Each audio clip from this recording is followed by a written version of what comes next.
So, when you hear the word Viking, what's the first thing that pops into your head? I'm guessing it's probably horned helmets, right? Epic battles, and maybe some of those brooding heroes from your favorite TV shows. But what if I told you that what we think we know is just the tip of the iceberg? The real story, well, it's way more complex, way more contradictory, and honestly, so much more fascinating than the legends. We pretty much have to start here because, let's be real, for a lot of us, shows like Vikings are the main way we've learned about them. And look, they've given us these incredible characters and stories that really feel like history. But we've got to be clear about something. The folks making these shows are storytellers, first and foremost. They're not historians, and they will absolutely bend, twist, and even break the timeline to create more drama. Okay, so let's just rip the Band-Aid off and ask the big question. That legendary hero, Ragnar Lothbrok, from the show, how much of his story actually lines up with the history books? You know, the answer might actually surprise you. And here is a perfect example of what I'm talking about. In the show, that whole conflict between Ragnar and his brother Rollo, that's a huge part of the plot. But in reality, they probably never even met. The real Rollo didn't come to power until long after the historical figure who inspired Ragnar was already gone. They lived in totally different time periods. See, smashing timelines together like this makes for great TV for sure, but it really blurs that line between fact and fiction. So if the TV shows are taking some creative liberties, what did the Vikings actually do that made them so feared across Europe? Well, let's take a look at one of their most incredible and, frankly, terrifyingly successful campaigns, the Great Raid on Paris. This was not fiction. For the people of Francia, this was a nightmare come to life. Just look at this map for a second. It really shows you their insane reach. From their homes up in Scandinavia, they used those amazing long ships to push deep into the heart of Europe. You know, the rivers were basically their highways, and it seemed like no wealthy city anywhere was safe from them. Seriously, try to imagine seeing this on the horizon. It's not one ship, it's not two, it's a whole fleet. 120 longships just appearing out of nowhere, sailing right for your capital city. The pure psychological shock of that must have been just immense. And these ships were absolutely packed with warriors. Yeah, we're talking about an invasion force of something like 5,000 men. This was not some small raiding party looking for food. No way. This was a full-on military operation, and its goal was to sack one of the richest cities in the world. And they were smart about it too. This wasn't just mindless violence. They used psychological warfare. After they smashed part of the Frankish army, they conducted a massive human sacrifice to their god, Odin, right where the rest of the defenders could see them. It was a horrifying, brutal message. We are here, your god can't protect you, and we are not afraid. And you know what? It worked. The Frankish king, a guy named Charles the Bald, he just couldn't fight them off, so he paid them a bribe to leave. An absolutely mind-boggling 7,000 pounds of gold and silver. This one event basically cemented the Viking reputation as the unstoppable terror of Europe. But were they really unstoppable? Okay, so we've built up this image of unstoppable Vikings, right?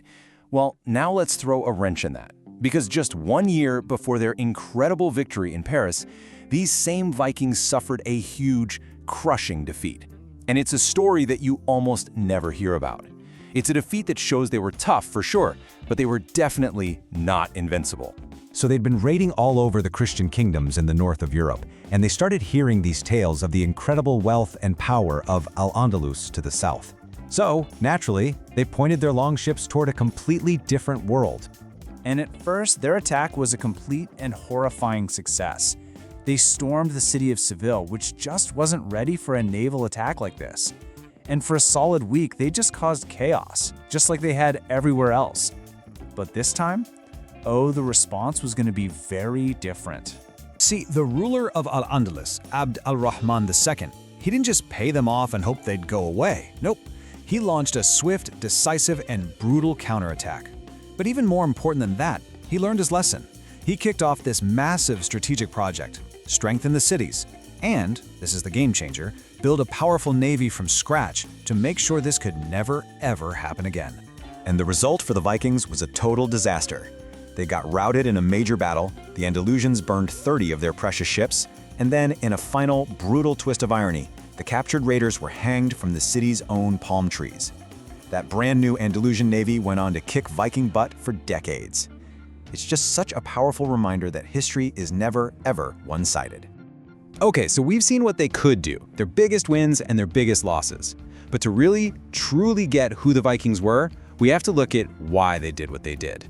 We need to get inside their heads, inside a worldview that was completely shaped by powerful myths and this deep, profound sense of fate.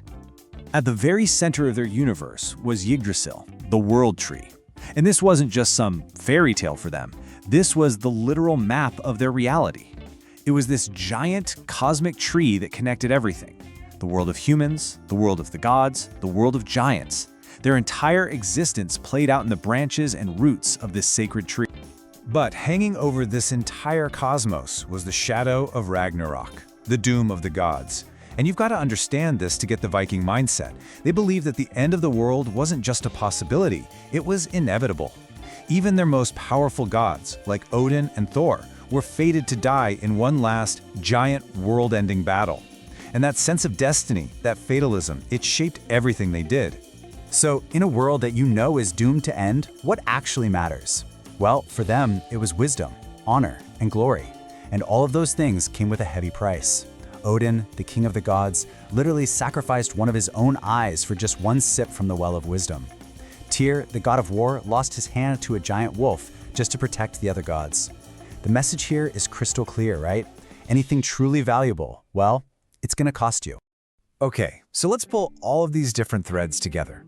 We've got the pop culture legend, we've got the messy historical reality, and we've got this deep, fatalistic mythology.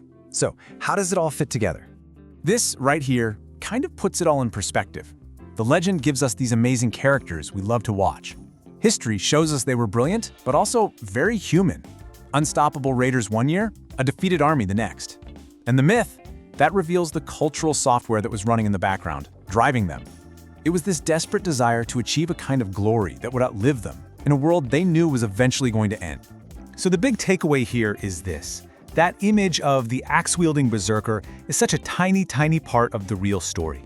These were a people of profound contradictions. They were brutal warriors who were also incredibly shrewd traders and diplomats. They were pagan sacrificers who eventually became Christian kings. They were explorers whose own real-life stories were just as epic as the myths they told themselves. And that really just leaves us with one final thought to chew on. We're totally fascinated by the story of the Vikings that we tell today in our movies and our TV shows. But maybe, just maybe, the more important story is the one they told each other around their fires. A story about doomed gods, about necessary sacrifice, and about this relentless hunt for a legacy that could somehow survive the end of the entire world. Which one of those stories truly defines them? That's something to think about.